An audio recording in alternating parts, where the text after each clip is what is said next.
አሁን ያለሁት በወይዘሮ ስህን ትምህርት ቤት ነው። ይሄ ትምህርት ቤት በ1922 ነው የተቋቋመው። ጥንስሱ ወይም መሰረቱ የተጀመረው 1920 ዓመተ ምህረት የዚህ ትምህርት ቤት መስራች የራስ አሊ ልጅ የሆኑት ወይዘሮ ስህን በሰጡት ኑዛዜ መሰረት ነው። ኑዛዜያቸው የሚገርም ነው።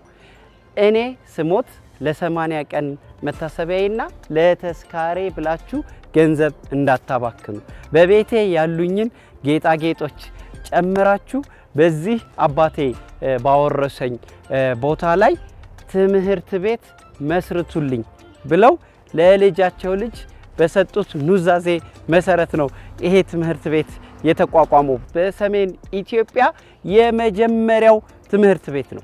በዚህ ትምህርት ቤት በርካታ ኢትዮጵያውያን ተምረዋል። ፖለቲከኞች፣ ትልልቅ ተጽዕኖ ፈጣሪዎች፣ በስፖርት በሳይንቲስቶች ዶክተር በላይ አበጋዝ የልብ ህሙማን መስራች ወንድማቸው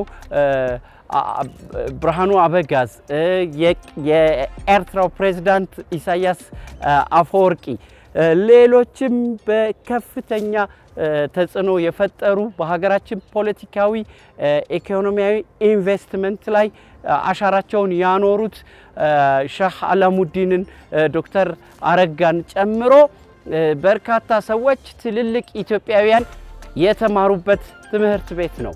ደርሶ መልስ ደሴ ወይዘሮ ስህን ትምህርት ቤትን ዞር ዞር እያልን እንጎበኛለን፣ እናየዋለን። ደርሶ መልሳችን ደሴ ኑ አብረን እንጓዝ። ቤተሰቦቻችን ቅድም ያስጎበኘኋችሁ የወይዘሮ ስህን ትምህርት ቤት በደሴ ከተማ እንዲሁም በሀገራችን ቀደምት ከሚባሉት ትምህርት ቤቶች መካከል አንዱ የሆነው ነው። ይሄኛው ደግሞ የወይዘሮ ስህን መነን ካምፓስ ነው። አሁን ወይም የመነን ትምህርት ቤት የሚባለው ታችኛው ክፍል ነው።